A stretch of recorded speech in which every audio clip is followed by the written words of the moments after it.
Okay, so here's what we did in class yesterday.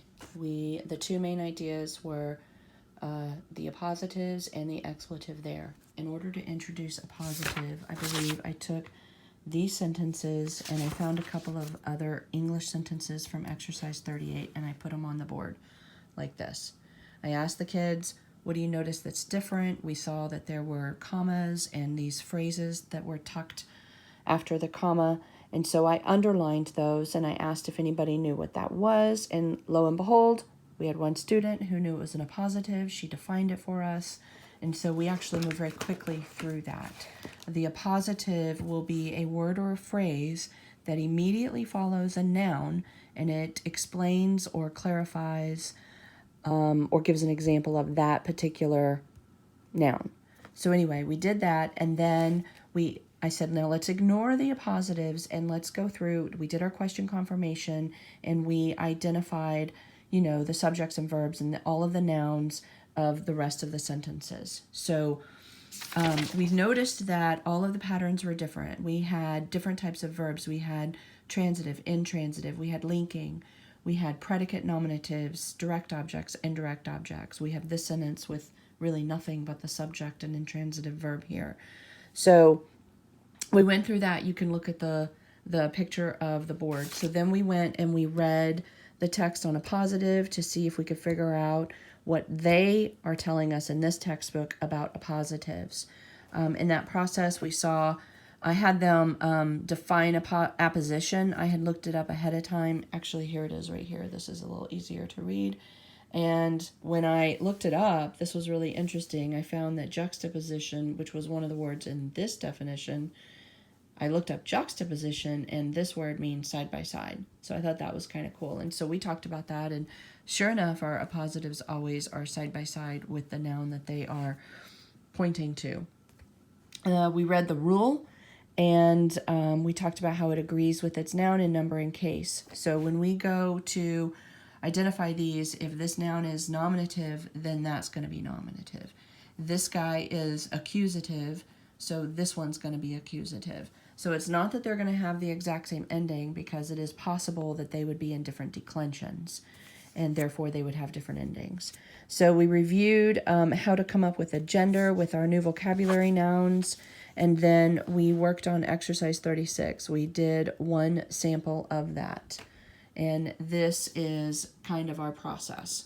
So I had them first identify the appositive. We knocked that out of the way. We didn't talk about it first.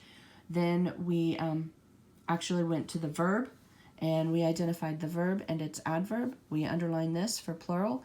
Then we went through and did all of the noun endings and identified the gender and declension of each noun. And then we identified all the possible cases, and through a process of just a logical process of recognizing what words we have, we were able to eliminate the fact that this one is not the subject and this one is not the possessive. So we labeled all of our other nouns. We then went to the appositive. Once we had done the same process with the appositive, we recognized that this one, sure enough, was a dative, just like that one, because the commander-in-chief is referring to Caesar.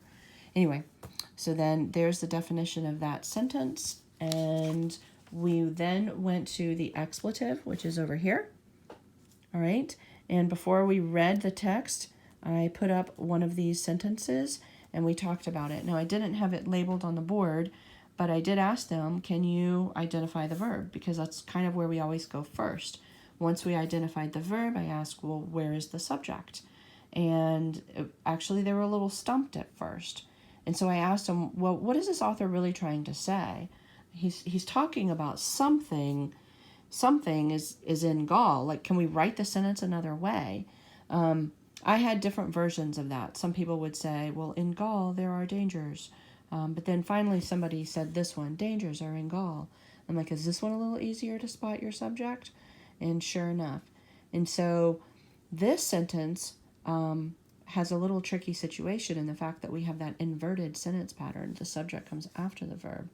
And we're not used to seeing that. So it threw us for a loop just a little bit. Anyway, so then we went and we read our text.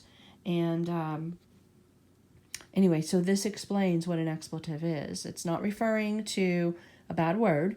It's referring to, it's an actual part of speech. And we don't call it an expletive in English, but in Latin we do. And so we are going to not have this word in our Latin sentences, but we can express this and we can write it in this pattern by using est or sunt. So you'll see that when it comes out in front of your sentence, like this sample right here, this one is going to tell us that there are dangers in the forest of Gaul.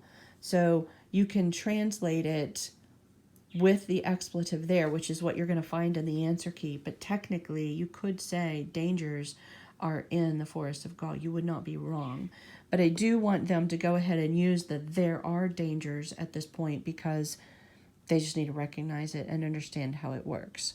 So anyway, there's more vocabulary here for us to practice. How do we get that gender?